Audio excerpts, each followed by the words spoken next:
Hello and welcome Battleforge community. Today I'm back with another PvP rookie review replays. And yeah, this is a match between Sc00p and Xanatoss. Was played during the last rookie tournaments, and I think it was a very interesting one, because in the previous replay that I casted we had the same map with a different matchup. So we can also take a look at how they approach, because this was a lot more focused on the tier 1. Whereas the last replay had the early tier 2 in this as like the early scenario. And we have Xanatoss starting with the Scavenger against the Swiftclaw, which is pretty much fine, and both are getting closer.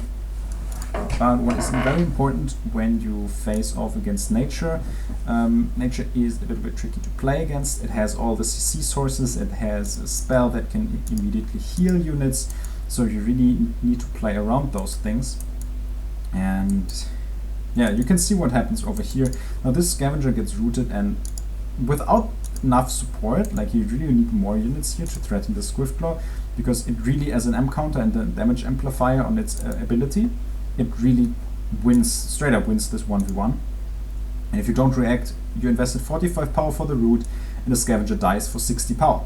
Now Xanatoss tries to react with those units, but there's another problem, because if you spawn them this late, they end up being dazed. And yeah, you can just see what the Swiftclaw does with dazed units. They straight up die before getting to the full HP.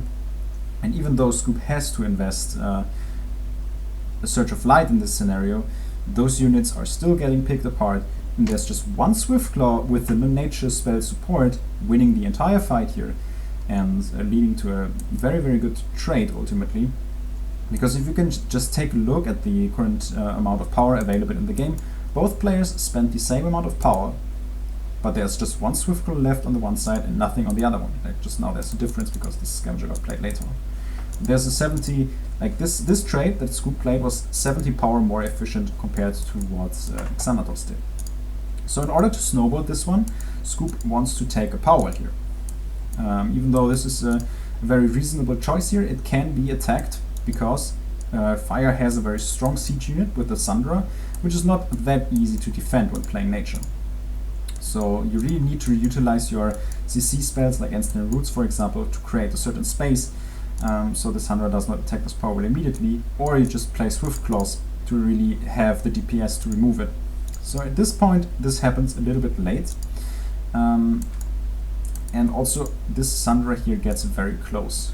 So generally speaking, also a nice idea of like using the Dryad Sleep to buy more time here on this area. If you root down the other Sundra, I think you can defend this actually. So this is not a matter of power. What happens here is a matter of execution, because Nature has the tools to defend this, and this is straight up a good play by Xanatoss to do this split attack, to attack like at 2 spots simultaneously, and now he just takes down this power well. So what happens in this situation is that that both players, I'll just stop over here, both players had like this skirmish over here, and this power well dropped. So in the end it just gave 31 power, and you invested 100, which is pretty good because for Xanatoss, because this power just doesn't give any void, and the units that died over here will come back to the power pool. It just takes time, similar to what I said previously in the other match. Now what happens here is that Xanatoss takes a well. I think this one is pretty risky, but Sc00p also responds to stay even in economy. But yeah, so we could technically consider this play didn't happen, because both players kind of agreed to this, and just continue with the attack, because there are like 4 Swiftclaws or 3 Swiftclaws and 1 Dryad left to really attack in this time. So Xanatoss plays a mortar here, a mortar tower, to defend this area. It can protect these 2 power wells, and also protect this one here with its high range. Obviously opens up this main position here to be free for an attack, and Sc00p with his high mobility units immediately tries to attack this area. You always go for the power well instead of the orb, because monuments straight up do have 3000 HP, so are just harder to kill. so yeah, power wells, 2000 HP, die faster. And yeah, Sunstream is being played, but there's not enough power available. And before the eruption can come in, those swift claws are capable of destroying this power. So in the end we get another power well that drops here, which is a pretty solid trade. And now this hurricane here trying to enable an even better trade. In the meantime, we can see attack on the top here, going for this power well, and defend it with the Swift Claw, which is a pretty good choice because it trades so well into the scavenger. Nice micro here to retreat it, but those Wind Ravers can't snipe it probably. Yeah, I think it dies. Yeah. But it was a solid attempt. If you just take one less attack from the Swift Claw, the scavenger probably survives. And now this is how you should react, like to the Sundra. Root it early and play a bunch of rage units, maybe a Swift Claw as well later on, but this is granting you enough time to kind of deal with the situation. You can see another Sundra here. You can root this one down too, because you can see now the cooldown is gone, and probably play Swift Claw over here. Perfect. And you can see now those range units can do a lot of work before the Sundra even touches the power.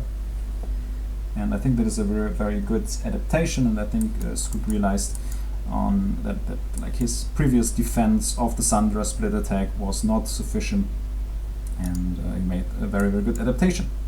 So this Sundra tries to go to the top here to attack this power, because one ability would have been enough to destroy it. So Sc00p ended up repairing it, which is a very good and necessary move. Now you can see the power of Ensnaring Roots in the Sundra defense, and a very large commitment onto those Sundras to get something done, because after Sc00p destroyed this power on the bottom here, he is up in powers by 1. So as the game progresses, he will get more and more power. It is so important to keep in mind how strong the economy is compared to the one of your opponent, and yeah, kind of trying to respond with taking powers here. Reasoning behind this is there's a lot of power in this area, and there's still this water tower which protects all of these, so you can still make use of it. So right now tier 2 is the response instead of taking more and more powers, and we can see pure nature against fire frost. So in my opinion, you would try, I think it's better to take this orb because it's just a little bit further away from the nature army, which is getting close. So if you take this orb, you just have a little bit more time until this army arrives, so you can deal with it by using tier 2 spells and units. So this scavenger here tried to buy time by walking up, which was a very nice move, because he had to, like, Sc00p had to spend an Ensnaring Roots, which is a little bit of power, and you won a lot of time. And now there's this thing that is pretty unique to pure nature. Instead of expanding into, like, putting more power in more powers, he will use a Shrine of Memory. What this building does, it essentially increases your void return by 200%. So you will get a lot more void back into your pool, which kind of compensates for the lack of power words. It is a very strong tool which gives you a lot of extra power and makes spell usage extremely efficient. So you can essentially spam heals, spam your crowd control spells, and you quickly get your power back for it. So very strong. Right here you can see how valuable it was to buy a little bit of extra time, because there was so much power income, and this enables the lava field here to destroy many of those units. Skyfire helps. Scavenger already dropped Shaman and the Dryad, and those units are pretty low, so there has to be another heal to do anything meaningful. And we see the Icefang Raptor, which recently got buffed, so it also gets a little bit more movement speed while being affected by an Ice Shield. Might be relevant later on as the game progresses. So I think this mortar should have been destroyed at some point, because it still binds a lot of power for a long time. But yeah, it really depends on what your goal is. So I think this really depends on your priorities. if you want to attack your opponent and finish him off in tier 2, you really want to destroy this mortar tower now. If you want to scale up and reach tier 3 at a certain point in time, you can think about keeping this one because it protects a lot of your economy here for the 50 power level. And if you have a strong tier 3, you might win this one in the late game despite having a little bit less power available compared to your opponent. What he does right now is essentially waiting for this one to be active. You can see there's just 10 seconds left. It has a 60-second initial cooldown. And once this starts running, it will be really tough to defend. You can see it's ready now, so it's probably going to be activated very soon. There it goes. Shrine of Memory is active. And yeah, we see the Parasite Swarm being defended by the Command Control. Very important to not let this Mind Control ability go through, because Mind Controlled units are unbound units. This means they essentially are giving a lot of extra tempo. You get your Void back for this unit immediately, while still having this strong Skyfire Drake available for fighting. And this is something that Xanatoss really wants to prevent, obviously. So he invests a lot of eruption spells to prevent this. Now he lost ground presence, so he can't do this anymore. But because he invested so much into the damage spells, those two deep ones really dealt the damage that was necessary to destroy this extra power, which was taken a little bit too far, because as you can see, even though he lost one, Xanatoss is still ahead in power wells. He has 7 right now, which is a lot, so he had 8 power wells against the 6, despite having a little bit less favorable traits in tier 1, especially with this Shrine of Memory. It makes it incredibly difficult to defend this situation. This is also another of those rule of thumbs that I really want to kinda tell you. Don't take 2 extra wells over your opponent unless it is really necessary for some reason. Usually staying like 1 power well ahead is more than enough. And yeah, right now you can see a lot of split action going on. This mortar now gains value because it can defend those borrowers here, and also I think shooting it over here would have been better because it's a little bit out of range. And what Sc00p does here to utilize his power advantage is pretty nice. He attacks at multiple positions at once. What this does is the crowd control cannot hit all of his targets at once, and also there are multiple power wells that are dropping low, and Combo Trick obviously can only protect one of them, Glacier Shell can only protect one of them, and if you attack like 1, 2, 3, 4 power wells or even more, yeah, at some point something will probably drop. So you can see the creeping paralysis here. If you have like, it has a long animation, so you can often dodge it, but if there is so much action all over the place, it can be really difficult. So you can see like Combo Trick is getting used to keep the to keep some of these power wells alive. CC is getting used here, so all of this is on cooldown, and you can see how close it gets. Here, Combo Trick, this one was almost down. Now the Combo Trick is on cooldown, so it cannot be used on the bottom anymore. This is defended, but you can see 2 power wells dropped here.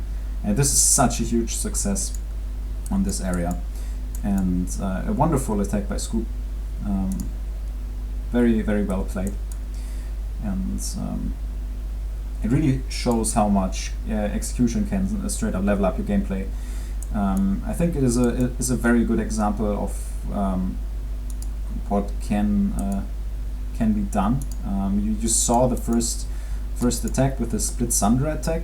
There was like the first one succeeded and got to a power well kick because Sc00p didn't utilize the ensnaring roots appropriately.